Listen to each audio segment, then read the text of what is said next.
Find Mom. At 1 a.m., my 6-year-old granddaughter called me in tears, urgently pleading. Caught off guard by the suddenness of it all, I listened intently. My daughter had been married for 7 years, and this was the first time such an alarming situation had arisen. The urgency in my granddaughter's voice indicated that something serious had occurred. "Where's Dad?" I asked, trying to soothe her trembling voice. But what she revealed next left me utterly speechless. A few years after my husband's passing, I had been living alone, finding solace in the weekly visits from my neighbor's granddaughter, Mia. Every Saturday, my daughter and son-in-law would bring their family over to spend time with me. Hi, Grandma. Mia, who turned 6 this year, has an affectionate personality. As soon as I open the front door, she greets me with a smile and hugs. My daughter Olivia and her husband Michael also find her endearing, and we all watch over her with smiles. My daughter got married 7 years ago. I vividly remember the moment when she blushed and shyly introduced Michael to me. After a brief conversation, I sensed that although he was reserved, his gentle demeanor would surely make him cherish my daughter. I wholeheartedly supported their marriage. Soon after, they had a child, and my daughter and son-in-law's life seemed blissful. They kindly considered even my solitary living situation. How wonderful it is to see Olivia happy. However, that peaceful life was not destined to last forever. Little did I know that I would soon be entangled in an unimaginable event.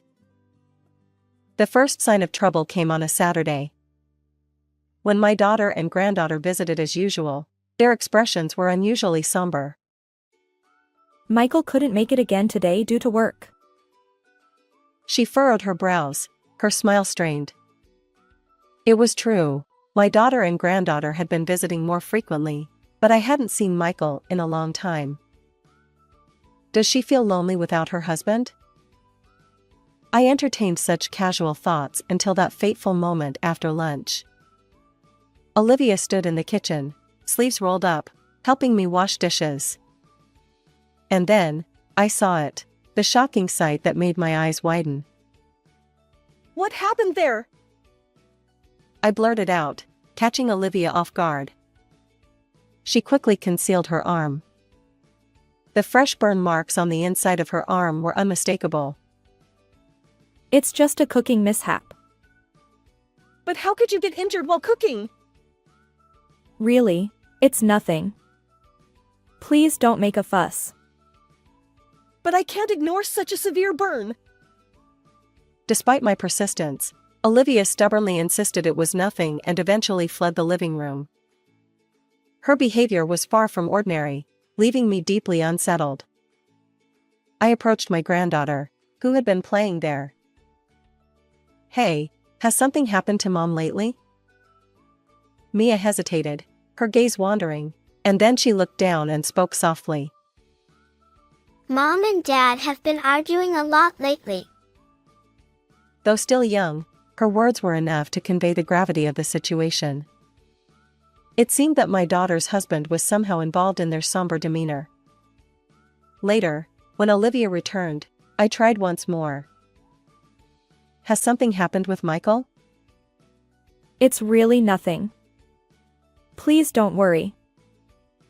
Yet, she remained evasive, leaving me with lingering anxiety. Feeling restless day by day, 2 weeks passed, and it was finally the weekend. Grandma, I want a kid's cell phone. As soon as Mia arrived at my place, she energetically made her request. It was unusual for such a well-behaved Mia to ask for something, and I was initially surprised. However, when I checked the calendar, it all made sense. You see, Mia's birthday was just a few weeks away. But Mia is only in 1st grade. Is she too young for a cell phone? Despite my reservations, my genuine desire as a grandmother was to grant her wish. As I pondered my response, Olivia, who seemed to read my thoughts, calmly spoke up. I'll chip in half. So can we buy it for her? It comes with GPS, which is quite convenient. According to my daughter's explanation, although the kid's cell phone was named as such, it didn't connect to the internet. It was designed solely for communication. Many parents provided their young children with these phones for emergencies. Well, if that's the case, let me buy it for her. Relieved by her response, I promptly visited the cell phone store that day and gifted Mia the kid's cell phone. I registered Maya and my daughter's phone numbers as a trial, and Mia was overjoyed. Thank you, Grandma. I'll take good care of it. Seeing her bright expression after so long, I felt a sense of relief. Little did I know that those feelings would soon vanish. Keep this a secret from Michael. He's strict about these things. Whispering beside Mia, my daughter shared this confidential information. Startled, I shifted my gaze to Olivia, who wore a solemn expression as she stared at the kid's cell phone. Has something happened after all? I couldn't help but ask, given her intense demeanor. However, my daughter remained evasive, shaking her head weakly. No. Mom doesn't need to worry. Everything's fine.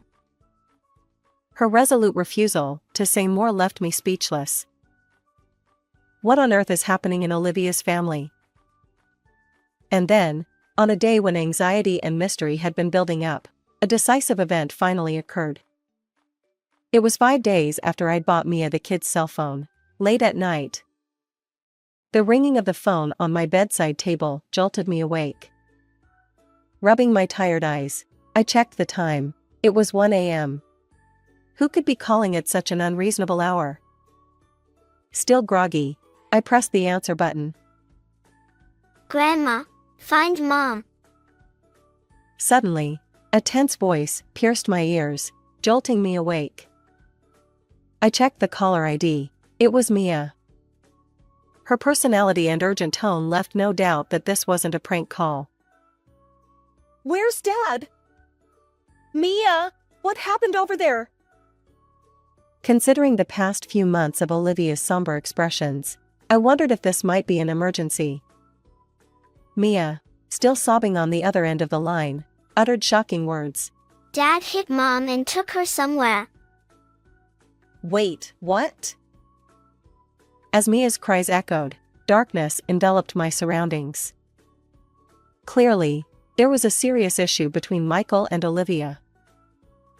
I'm coming right away. Stay put. Leaving the phone connected, I rushed out of the house. I didn't know the details, but one thing was certain, my daughter and granddaughter were in danger. 15 minutes later, I arrived at Olivia's home. The living room had transformed into a scene of devastation. What is all this? Toppled photo frames and shattered dishes littered the floor. It was evident that someone had wreaked havoc.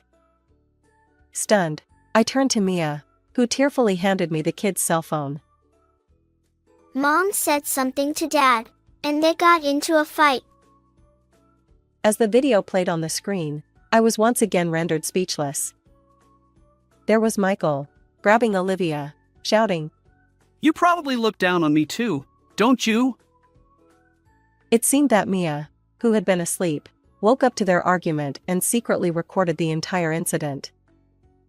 Furious, Michael had taken Olivia somewhere. The unbelievable footage filled me with seething anger. I had allowed Olivia's marriage for her happiness. If I had known this would happen, I would never have entrusted Olivia to Michael in the first place. Unforgivable. How could he do this to my precious daughter? I'll definitely get Olivia back and make Michael reflect on his actions. Determined, I felt Mia's tears as she suddenly took my hand. Grandma, look, Mom said to give this to Grandma if anything happens. Looking down, I saw a single key gleaming in her small palm. Later, after explaining the situation to a relative in the neighborhood, I took custody of Mia and, clutching the kid's cell phone, headed to a certain mountain. As my daughter had explained, the kid's cell phone was equipped with GPS, allowing us to track the registered cell phone's location. Fortunately, Olivia still had the phone with her when she was taken away, making it traceable. Guided by the GPS, I arrived at this location. Navigating the pitch-black mountain path, I followed the cell phone's light.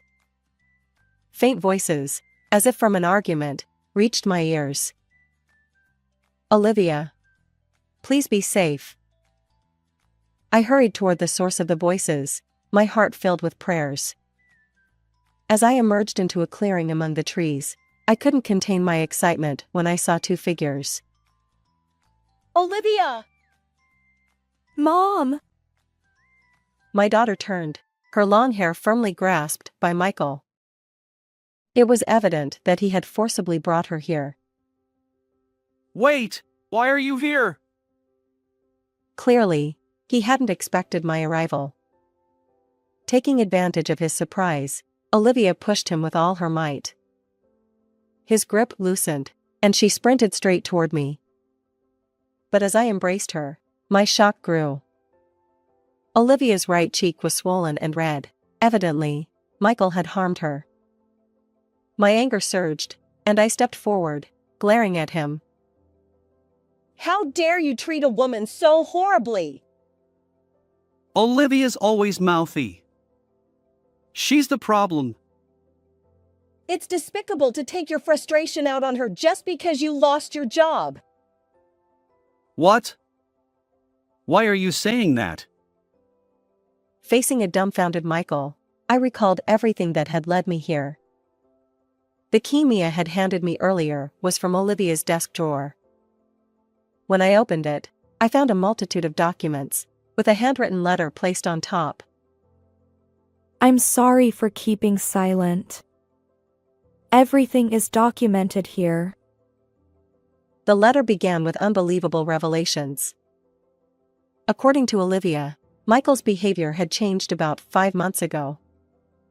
He returned home late, intoxicated, and spent weekends away.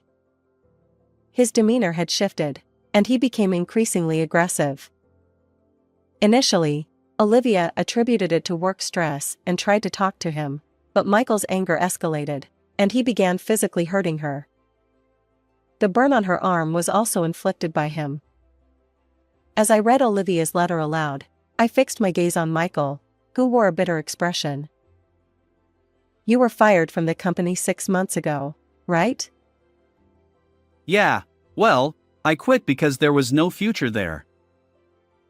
"Don't lie. You embezzled company funds, and that's why you were let go." Michael stared at me, wide-eyed, shocked by my words. As it turns out, Olivia had noticed Michael's increasingly odd behavior and mustered the courage to call the company to inquire about his usual demeanor. There, she learned the truth: Michael had been fired, and the reason was shocking. The company had shown leniency, allowing him to return the embezzled $35,000 in full, which prevented any legal action. However, Michael took advantage of this situation, keeping the truth hidden from my daughter. However, burdened by substantial debt and with nowhere to turn for advice, he grew increasingly frustrated. Eventually, he began directing that stress toward Olivia. "Really, you should have consulted me from the beginning." As I gently touched my daughter's reddened cheek, she looked down, seemingly embarrassed, and tears welled up in her eyes. I'm sorry. I thought this was a family issue. I didn't want to cause any trouble for Mom. Olivia's strong sense of responsibility became a double-edged sword. She tried to handle Michael's problems all by herself. Knowing everything, my daughter attempted to avoid upsetting him as much as possible. She discussed the issue of his dismissal and the debt when he was in a good mood, but despite her efforts, the situation escalated into the current turmoil. However, anticipating this possibility, she had prepared a summary of the situation in a drawer and entrusted Mia with the key, just in case. In hindsight, Even buying Mia a kid's cell phone was likely a precaution for unforeseen events. At that moment, relieved that my daughter was safe, I gently touched my chest. But as Michael looked at us, he began to tremble nervously. She looks down on me, so I had to teach her a lesson. I haven't done anything wrong. His face turned crimson as he pointed at Olivia, revealing everything. His incoherent words left me utterly exasperated. Why on earth did you bring her all the way to this mountain? I just wanted to leave her here and make her reflect. The one who needs reflection is you. Losing your job was your own doing. Shut up. Old lady, keep quiet. Don't defy me. Suddenly, Michael charged toward us, perhaps rattled by my accurate assessment. I shielded my daughter, but in the next moment, distant police sirens blared, and officers arrived swiftly, apprehending him. What? The police? I'm not a fool. I reported this a long time ago. As Olivia trembled, crouched down from the sudden turn of events, I gently stroked her back while delivering a cold response. When the situation had come to light, I had promptly contacted the police. Although I was initially instructed to wait, I couldn't bear it and decided to participate in the search, with the condition that the call would remain connected. In other words, everything had been thoroughly reported to the police. What's going on? Stop it. I haven't done anything wrong.